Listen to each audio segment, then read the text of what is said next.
मदनी मस्जिद को पिछले 7 साल पहले भी उसको डिमोलिशन करने के लिए नोटिस दी गई थी। मस्जिद तो उससे भी बहुत पुरानी है, 2002 में उसको शहीद कर दी गई थी। ऐसे 1985 में भी 3 मरतबा इस मस्जिद को शहीद कर दिया और 3 मरतबा मस्जिद बनी। आखिर में जब ये जो आज से 7-8 साल करीब हुए उस बात को, तो उस वक्त में इसको नोटिस दी गई थी जब इसका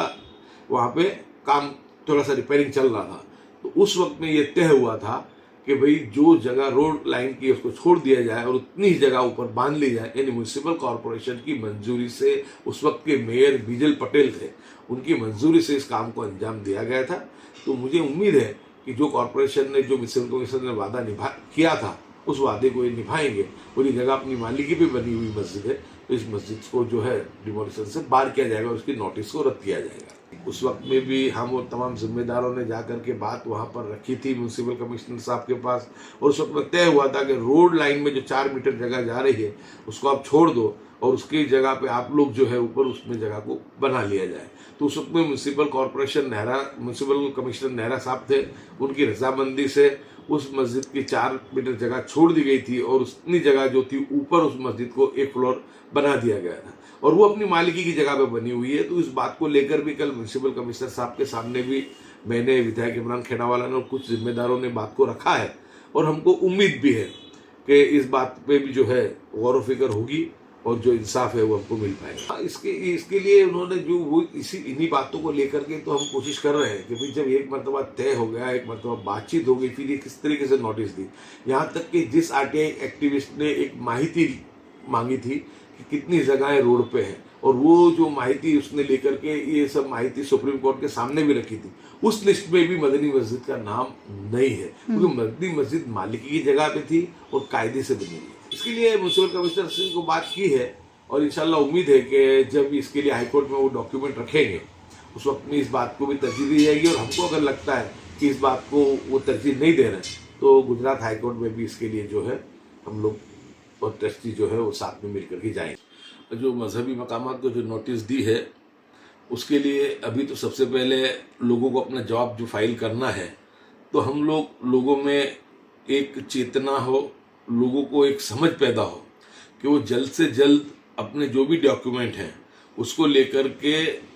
अधिकारियों के सामने, कॉरपोरेशन के सामने या जिला पंचायत है तो जिला पंचायत में जाकर के अपनी बातों को रखें। अपने जो भी लीगल डॉक्यूमेंट हैं उनको सबको बताया जाए और साथ साथ में ये तैयारी भी हमको रखनी पड़ेगी क्योंकि ये मामला पूरा का पूरा जो है वो हाईकोर्ट के माध्यम से चल रहा है। तो ज़रूरत पड़ने पे हमको हाईकोर्ट के भी दरवाज़ों को खटखटाना पड़ेगा। तो वहाँ पर जाने के लिए भी हम लोग एडवांस तैयारी करते हुए जो नामांकित अच्छे वकील हैं उनसे भी सलाह मशवरा करके अपनी लीगल लड़ाई लड़ने के लिए भी हमको तैयारी रखनी पड़ेगी। कल भी अहमदाबाद के म्यूनिसिपल कमिश्नर के पास हम लोग गए थे, वहाँ पे हमने हमारी बात को रखा भी है और आपके माध्यम से भी हम लोगों से यही अपील कर रहे हैं कि जल्द से जल्द अपने जो भी डॉक्यूमेंट हैं उन डॉक्यूमेंट को क्लियर किया जाए, इकट्ठा किया जाए और वो जो है उसको इकट्ठा करके एडवोकेट की सलाह लेते हुए अपना एक जो जवाब है वो तंत्र के सामने हमको फाइल करना चाहिए ताकि आने वाले दिनों में हम दिक्कतों से उसका जो सामना जो करने की सिचुएशन पैदा हुई है उसके अंदर उसका मुकाबला कर सकें। और हमें उम्मीद है कि अगर हम हमारे लीगल डॉक्यूमेंट लेकर के हमारी बात को रखेंगे तो इंशाल्लाह हम लोग ज़रूर इसमें कामयाब भी होंगे, क्योंकि ये मसला सिर्फ मस्जिद और मदारिस का या खानकाहों का नहीं है। ये जो मसला जो है मंदिर, मस्जिद, गिरजाघर तमाम लोगों का है। जो लगभग 2500 के करीब नोटिस पूरे गुजरात में दी गई है, उसमें 2200 तो जो है वो सिर्फ मंदिर हैं और 250 जो है वो उसके अंदर सिर्फ जो है वो जो मुस्लिम समाज की या मुस्लिम ट्रस्ट की प्रॉपर्टीज़ है। यानी ये हिंदू मुस्लिम का भी मामला नहीं है, पूरा का पूरा जो मामला है वो कानूनी तौर पर उसको लड़ाई लड़नी पड़ेगी, क्योंकि ये जो कुछ हो रहा है वो हाईकोर्ट और सुप्रीम कोर्ट के ऑर्डर के मुताबिक, उसकी गाइडलाइन के मुताबिक हो रहा है। लेकिन सुप्रीम कोर्ट ने भी अपनी गाइडलाइन में कहा है कि जिन चीज़ों को आप रिमूव कर सकते हो उनको रिमूव करें,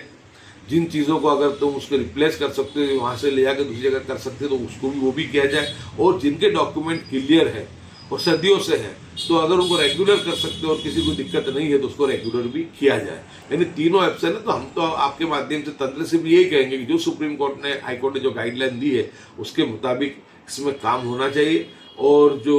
1 to 1 केस टू केस इस चीज को, डॉक्यूमेंट को समझते हुए किसी को भी दिक्कत ना हो, क्योंकि ये पूरा मजहबी मामला है, लोगों की आस्था का मामला है, लोगों की, हिंदू या मुस्लिम, तमाम की आस्था जुड़ी हुई है। तो ऐसे वक्त में किसी के साथ भी नाइंसाफी ना हो और कानून जो है अपना काम बिल्कुल ईमानदारी के साथ, इंसाफ के साथ करे और डॉक्यूमेंट के आधार पर करे, क्योंकि बरसों से और सदियों से कई मजार मुबारक तो सदियों से रहे हैं। तो अब ऐसी जगहों पे कि जिस वक्त में डेवलपमेंट नहीं हुआ था,